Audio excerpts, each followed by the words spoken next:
ದಕ್ಷಿಣ ಭಾರತದ ಹೇಮಾ ಮಾಲಿನಿ ಎಂದು ಕನ್ನಡಿಗರು ಪ್ರೀತಿಯಿಂದ ಕರೆದ ಆ ನಟಿ ಯಾರು ಗೊತ್ತಾ? ಅದು ಪದ್ಮಪ್ರಿಯ ಅವರು.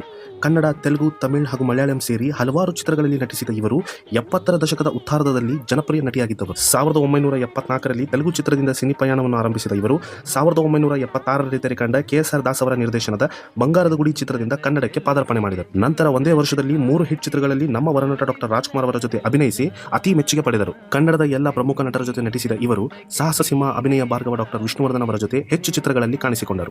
ಇದಲ್ಲದೆ ಪದ್ಮಪ್ರಿಯ ಅವರು ದಕ್ಷಿಣ ಭಾರತದ ಎಲ್ಲಾ ಭಾಷೆಗಳನ್ನು ನಿರ್ಗಳವಾಗಿ ಮಾತನಾಡುತ್ತಿದ್ದರು. ತಾವು ಮಾಡಿದ ಚಿತ್ರಗಳಿಗೆ ತಾವೇ ಧ್ವನಿ ನೀಡುವ ನಾಯಕಿಯರಲ್ಲಿ ಒಬ್ಬರಾಗಿದ್ದವರು. ಶಂಕರ್ ಗುರು, ಪ್ರೀತಿ ಮಾಡು ತಮಾಷೆ ನೋಡು, ನಾರದ ವಿಜಯ, ಬಾಡದ ಹೂವು, ಊರಿಗೆ ಉಪಕಾರಿ ಇವರ ನಟನೆಯ ಚಿತ್ರಗಳು. ಹೌದಮ್ಮ, ಮಳೆ ಬರ್ತಾ ಇದೆ ನಿಜ. ಕನಸಾದ್ಮೇಲೆ ಹೂ ಬಿಡ್ತಾ ಇದ್ದ ಗಿಡ ಬಾಡದ್ಮೇಲೆ ಸಮುದ್ರದಲ್ಲೇ ಮುಳುಗ್ತಾ ಇದ್ದೀನಿ.